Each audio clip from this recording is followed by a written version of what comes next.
وأصبحت قلوبهم في ملاحظة سبحات الجلال ولم يروا في القول نشاء سواه ولم يذكروا في الدارين إلا إياه. اللهم صل وسلم وبارك على سيدنا محمد الفاتح لما قال خاتم وساق ناصر الحق والحق والهادي إلى صراطك المستقيم وعلى آله وصحبه حق قدره ومقدار العظيم. أما بعد. قال المعلم رحمه الله تعالى ونفعنا بعلومه في الدارين آمين. Wa an Urwah an Abi, diriwayatkan daripada Urwah an Abi, dari bapaknya Urwah, qala Musa, ini riwayat daripada Nabiullah Musa alaihi salam, ya Rabbi ayyu ibadika ahabbu ilaik. Ini Nabi Musa matur sama Allah, ya Rabbi, wahai Tuhanku, ayyu ibadika, manakah hambamu ya Allah, ahabbu ilaik, yang lebih engkau cintai ya Allah. Nabi Musa matur sama Allah, manakah siapakah hambamu ini yang paling kau cintai ya Allah? Qala, berkata sahabat Nabi Musa, qala, bersabda siapa Allah, alladzi yatasarra'u ila hawaya kama yatasarra'u nasru ila hawahu. Ini jawabnya Allah Subhanahu wa taala. Orang yang paling dicintai oleh Allah Subhanahu wa taala itu siapa? Adalah alladzi ya tasarra'u, yang cepat-cepat siapa orang, ila hawaya, pada kemauanku, kama ya tasarra'un nasru, sebagaimana cepatnya burung raja wali, ila hawahu, pada kemauannya burung raja wali. Walladzi yaklafu bi'ibadi as-solihin kama yaklafu sobiyyu bis-saddi. Dan seseorang yang membebankan membebankan bi'ibadi, hambaku, membebankan hamba-hambaku yang soleh, dirinya terbebani sebagaimana dirinya sebagaimana anak kecil terbebani, atau dia lagi sangat terbebani dengan saddi, artinya dengan susu, dengan susu. Perhatikan di sini. Jadi siapa hamba-hambaku yang paling dicintai oleh Allah? Orang yang paling dicintai oleh Allah, firman-Nya Allah SWT adalah orang yang sangat berupaya cepat-cepat. Orang yang berupaya sangat cepat untuk memenuhi kemauannya Allah. Jadi Allah maunya apa? Kita ini diciptakan oleh Allah, maunya Allah itu apa? Kalian tahu apa tidak? Kita diciptakan oleh Allah, maunya Allah menciptakan kita itu apa? Untuk apa? Untuk menjadi hambanya perut atau menjadi hambanya Allah? Menjadi hambanya hawa nafsu atau hambanya Allah? Menjadi hambanya jabatan atau hambanya Allah? Maka kalau kita sudah tahu bahwa tujuan Allah untuk menciptakan kita adalah untuk menjadi hambanya, maka orang itu berupaya secepat mungkin, berupaya semaksimal mungkin untuk betul-betul menjadi hambanya Allah Subhanahu. Itulah yang dimau, itulah yang paling dicintai oleh Allah. Sebagaimana digambarkan di sini, sebagaimana burung raja wali kalau punya mau, itu dia akan terbang dengan sangat cepat. Lihat burung raja wali, kalau dia sudah punya mau, maka sasaran yang mau diambil, maka burung raja wali itu langsung cepat menukik dengan cepat untuk menangkap apa yang dimau. Yang dimau oleh burung raja wali seperti mau mendapatkan mangsa yang ada di darat mau di laut, langsung terbang dengan cepat. Nah, seperti itulah seharusnya seorang hamba untuk cepat-cepat berupaya untuk menjadi hambanya Allah, itu berupaya secepat mungkin seperti itu. Dan sebagaimana walladzi, dan dikabarkan di sini adalah sebagaimana inilah orang yang dibebankan orang-orang Islam sebagai orang-orang soleh itu seperti ini. Sebagaimana dirinya sebagaimana anak kecil, bayi, dia terbebani kalau dirinya terlepas daripada air susu ibunya, ASI ibunya, maka dia sangat susah, sangat menderita bayi. Walladzi yaghfuru, perhatikan yang berikutnya lagi, hamba yang paling dicintai Allah itu apa? Walladzi yaghdabu idza utiyat maharimi. Dan orang yang paling dicintai Allah itu siapa? Adalah orang yang marah idza utiyat, ketika didatangkan padanya perkara-perkara yang diharamkan oleh diriku, yaitu oleh Allah SWT. Dirinya ikut marah, dirinya tidak suka, dirinya berupaya menolak. Kalau memang orang itu didatangkan perkara-perkara yang diharamkan oleh Allah Subhanahu. Kama yaghdabun namir, sebagaimana marahnya macan, harimau, sebagaimana marahnya harimau, ya. Jadi perhatikan di sini. Jadi hambanya Allah yang paling dicintai oleh Allah itu adalah sebagaimana apa itu dia marah ketika hal-hal yang diharapkan oleh Allah. Misalnya ya, misalnya anak kamu punya teman kamu lakukan perkara yang diharapkan oleh Allah, kamu jangan happy, jangan ikut mendukung, tapi paling tidak kamu berupaya untuk menolak, tidak suka, minimal ingkar di dalam hati atas kemungkaran itu. Sebagaimana marahnya harimau pada dirinya sendiri.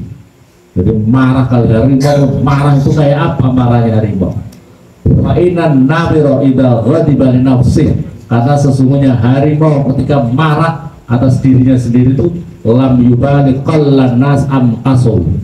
Maka harimau itu kalau marah tidak peduli lagi manusia sedikit atau banyak, diterjang saja, diserang saja. Itulah marahnya harimau. Orang seperti ini yang paling dicintai oleh Allah Subhanahu. Tapi ya memang Nabi Musa, kisah Nabi Musa ya, perjuangan itu mesti ada resikonya. Perjuangan amar ma'ruf itu pasti ada resiko. Wong kamu berjuang kemungkaran saja ada resikonya. Ada resikonya tidak?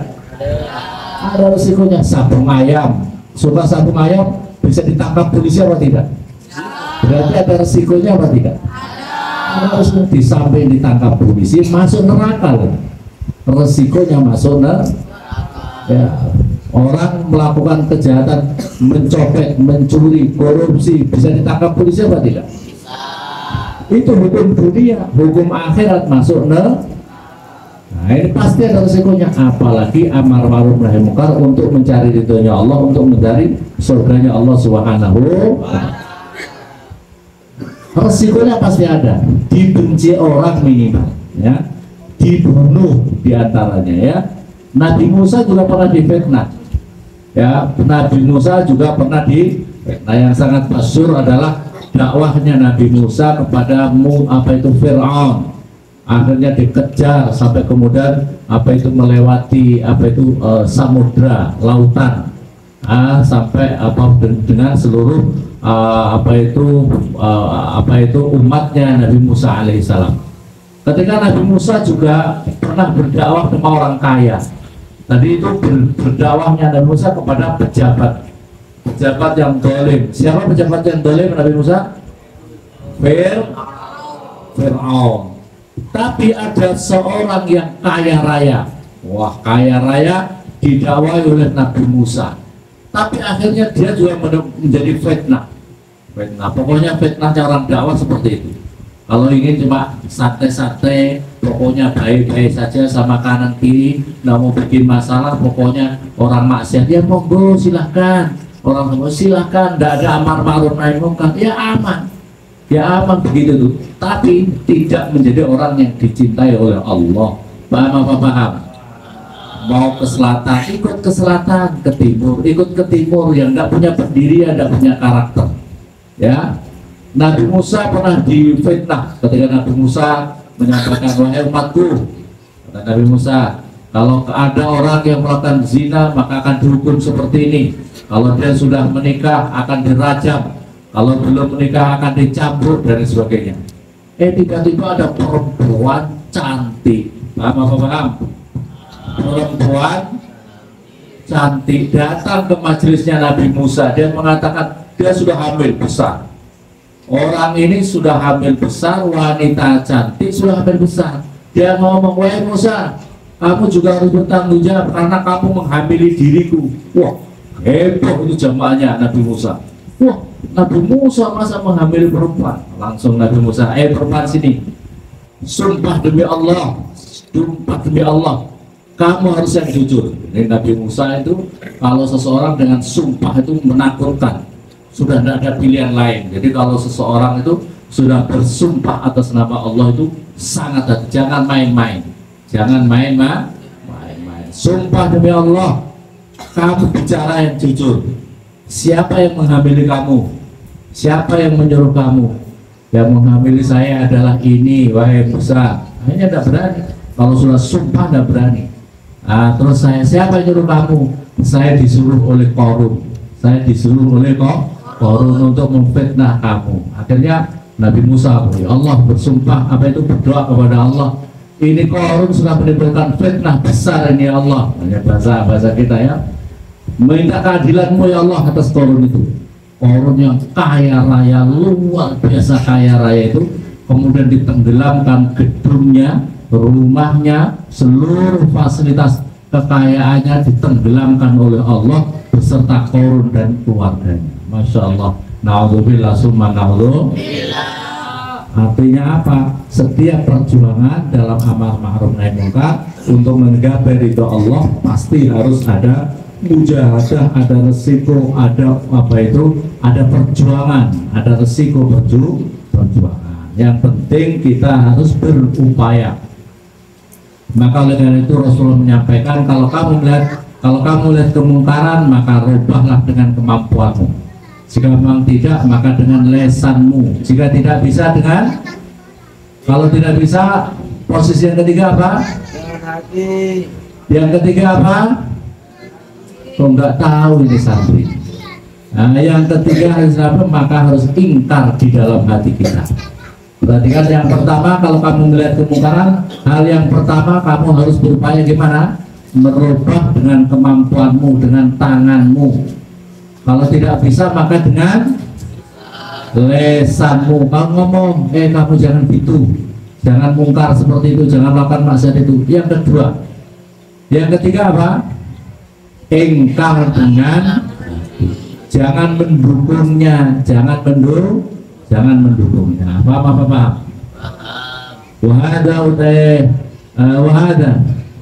Wahada utawi ini ya dulu, itu menunjukkan apa? Hada ala fadilatil hisbah ma'asyiddatil khawf, atas fadilahnya mawas diri, ma'asyiddatil khawf, beserta sangat-sangatnya takut kita kepada Allah Subhanahu wa ta'ala. Waqala, dan berkata siapa Abu Dzar Al-Ghifari, qala berkata siapa Abu Bakar As-Siddiq radhiyallahu anhu, radhiyallahu, semoga memberikan ridha sallallahu kepada Abu Bakar Siddiq, ya Rasulullah, wahai utusannya Allah. Kata Abu Bakar Siddiq, hal min jihadin ghairi qitalil musyrikin? Ya Rasulullah, apakah ada jihad selain memerangi orang-orang musyrik? Faqala Rasulullah, maka bersabda siapa Rasulullah sallallahu alaihi wasallam, na'am ya Abu Bakar, iya ada wahai Abu Bakar. Innallaha tabaraka wa ta'ala, sesungguhnya Allah maha berkah, maha luhur. Siapa Allah? Itu mujahidin, ada orang-orang yang jihad fil ardi, di muka bumi ini, afdal minasyuhada, lebih utama dari orang-orang mati syahid. Orang-orang yang jihad tapi lebih utama dari orang-orang yang mati syahid. Ahya'un marzuquna, dia dalam keadaan hidup dan dalam keadaan menikmati rezeki dari Allah Subhanahu wa ta'ala. Yamsuna 'alal ardi, dia masih bisa berjalan di muka bumi ke sana kemari. Yubahillahu bihim malaikatas sama, yubahi, yang membanggakan siapa Allah, bihim sebab mereka, al malaikatas sama, para malaikat-malaikat yang ada di langit. Wa tuzayyinu lahum al jannah, dan bersolek baginya al jannah, apa? Surga.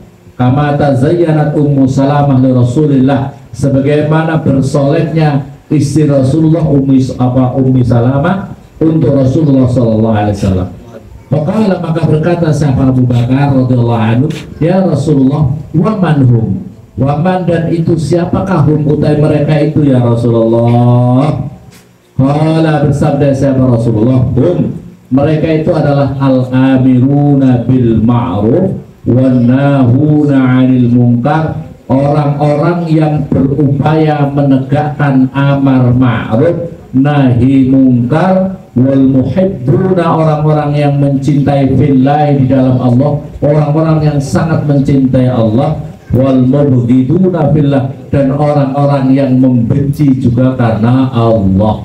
Orang yang cinta karena Allah, orang yang benci karena Allah. Sumakala, maka bersabda Nabi, walladzi nafsi biyadihi, demi zat yang jiwaku ada di dalam genggamannya, genggaman Allah Subhanahu wa taala, innal abda, sesungguhnya seorang hamba minhum, itu sebagian mereka, liyakunu, supaya ada siapa mereka itu, fil ghurfah, itu di dalam kamar, di dalam kamar istana, di dalam istana, di dalam tempat yang sangat indah, faqal ghurfat, yang di atas berbagai macam kamar-kamar yang indah di dalam surga, faqal ghurafis syuhada, yang di atas kamar-kamarnya para orang-orang yang mati syahid. Padahal orang mati syahid itu sudah istimewa. Orang mati syahid itu masuk surga dan dia mau kemana saja. Loh, ini ada orang posisi di atas orang yang mati syahid. Masya Allah. Lil ghurfah minha, orang yang amar ma'ruf nahi mungkar ini posisinya lebih tinggi daripada apa itu orang yang mati syahid. Lil ghurfah minha, di tempat ghurfah itu, di kamar surga itu, dia itu ada salah sumiati alfibab, yang kamar itu ada 300.000 pintunya. Bayangkan, pintunya saja 300.000, ya, paham? Pintunya bukan pintu yang kecil-kecil, pintunya mewah-mewah, pintu surga. Pintunya saja berapa? 300.000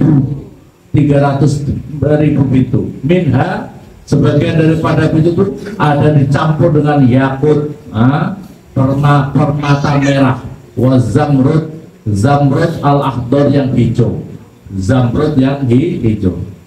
Ala kulli babin nur, atas setiap pintu itu ada cahaya. Wa inna rajul minhum, dan sesungguhnya satu orang laki-laki sebagai mereka, la yuzawwaju bisalasimiati alfin hawra, akan dinikahkan dengan 300.000 bidadari.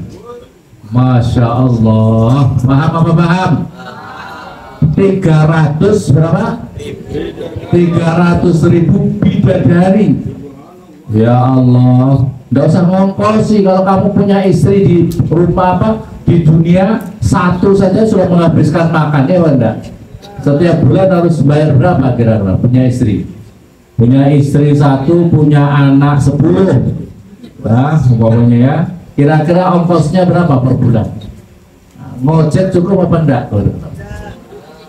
Masya Allah. Ini di sana punya istri 300.000 bidadari. Qasiratut tarfil ain, yang sangat qasiratut tarfi itu, qasiratut itu yang memendekkan matanya, yang apa itu, yang cantik dan rupawan, cantik dan maksudnya qasirat itu yang memendekkan itu artinya matanya para bidadari itu bukan jelalatan, ya, makanya disebut dengan pandangan matanya itu tidak terlalu beda. Kalau cewek-cewek sekarang ya, cewek-cewek sekarang itu kalau lihat soleh atau soleha apa tidak, itu lihat matanya. Kalau matanya jelalatan, apa saja dilihat, atau orang lewat 1.000, dilihat 1.000, dikomentar semua, oh ini, wah segala macam. Ini orang yang mata jelalatan, semua orang dilihat. Laki-laki, maksudnya laki-laki, dikomentari lagi segala macam. Pokoknya orang ini jelalatan, mata jelalatan. Tahu mata jelalatan? Bidadari itu tidak, wanita-wanita istimewa, wanita-wanita yang sangat indah dan rupawan, sangat cantik, elok rupanya, Ulama iltafat, maka ketika melirik apa bidadari ila wahidatin, pada salah satu, ulama iltafta, ketika kamu melirik, kamu memandang dia ila wahidatin minhunna, pada salah satu daripada bidadari yang 300.000 ini, fanadhara ilaiha, maka kemudian memandang pada itu, apa itu bidadari, atas kuryau mengkada. Mas, bahasanya adalah mas, apakah kamu ingat pada hari ini jam ini kamu begini? Maksudnya apa? Amar tabil ma'ruf wa nahaita. Pada jam ini kamu hari ini jam ini kamu kan ajak apa itu amar ma'ruf nahi mungkar sama temanmu. Temanmu itu mau maksiat tapi kamu ajak baik. Temanmu itu mau ninggalin sholat tapi kamu ajak baik. Temanmu itu tidak mau jamaah terus kamu ajak berjamaah. Itu berarti amar ma'ruf nahi mungkar. Orang yang suka ngajak temannya kebaikan seperti ini, mencegah kemungkaran, dia itu akan diingatkan nanti sama bidadari, sama istri-istri kamu di dalam surga. Amin Allahumma. Kamu nggak ingin? Orang itu harus punya apa namanya? Punya kemauan yang tinggi. Jangan punya apa ini? Kemauan yang rendah. Punya selera yang tinggi. Paham? Punya selera yang tinggi. Kamu jangan yang penting istriku cantik di dunia, sholat kah nggak urusan, ahli maksiat kah nggak urusan. Itu namanya selera rendah. Karena apa? Dia hanya bisa berkumpul di dunia saja, tapi nanti di akhirat nggak bisa kumpul, sama-sama masuk neraka. Itu namanya selera yang rendah. Jadilah orang yang punya selera tinggi, yang kamu bisa bertemu dengan kekasihmu di surga nanti para bidadari. Amin Allahumma. Masya Allah. Siapa orang yang dapat seperti ini? Orang yang suka menegakkan, ambil bagian dalam amar ma'ruf nahi mungkar, cinta karena Allah, membenci karena Allah. Paham apa paham? Masya Allah, ini sabdanya Rasulullah SAW. Waqala dan berkata, siapa Abu Ubaidah bin Jarrah radhiyallahu anhu, qultu, bertanya, ya Rasulullah, wahai utusannya Allah, ayu syuhada akram ala azza wa jalla, ayu syuhada, manakah orang-orang mati syahid akram yang lebih mulia ala Allah di sisi Allah azza wa jalla? Qala, maka jawabnya Rasulullah, rajulun qama ila jair, orang yang apa itu akram ala Allah azza wa jalla, orang-orang yang mati syahid yang lebih mulia di sisi Allah adalah rajulun qama ila wali jair, orang yang berani mendakwai seorang pejabat yang jair, yang jahat. Amaruhu bil ma'ruf, yang mengajak mereka dengan ma'ruf, wa nahu 'anil munkar, dan mencegah dirinya dari kemungkaran. Faqatalahu, maka wali atau pemimpin yang jahat tadi membunuhnya. Jadi orang yang mati syahid itu punya peringkat yang tertinggi, yaitu orang yang matinya karena amar ma'ruf nahi mungkar kepada para pejabat pemimpin yang jahat. Paham apa paham? Fa'ilam yaqtulhu, jika memang tidak dibunuh oleh pemimpin itu, fa'innal qalam la yajri alaih, sesungguhnya pencatatan apa itu malaikat kiraman katibin, malaikat-malaikat yang dimuliakan mencatat seluruh amal-amalnya, amal kebaikan, maka sudah berhenti, tidak usah ditulis lagi, semuanya baik, semuanya ahli surga. Masya Allah, semuanya baik, semua ahli, la yajri alaih ba'da dzalik, wa in asa ma'asa, selama dia hidupnya. Jadi kalau berani kamu dakwah sama pemimpin yang jahat, kau datang kepada Pak Gubernur, assalamualaikum Pak Gubernur, selamat pagi Pak Gubernur. Kamu siapa? Saya santri Nurul Anwar Pak Gubernur. Ada apa? Saya mau mengajak Pak Gubernur, mari Pak Gubernur, supaya menjadi kita ini masuk surga, di dunia mulia, di akhirat masuk surga. Yaitu Pak Gubernur jangan korupsi ya. Oh, pokoknya gitu ya. Berani apa berani? Berani apa berani? Kata Pak Gubernur, kamu ini siapa, macam-macam ini, masuk penjara? Masuk penjara atau tidak, yang penting dakwah itu juga pakai etika. Jangan kusru, pakai etika, pakai adab, pakai etika, pakai adab. Kamu kalau berdakwah sama siapa, pakai adab, gunakan adab. Jangan kusru ya, jangan kusru itu asal ngawur begitu. Kamu pokoknya ini umpamanya satu contoh, salah satu kasus.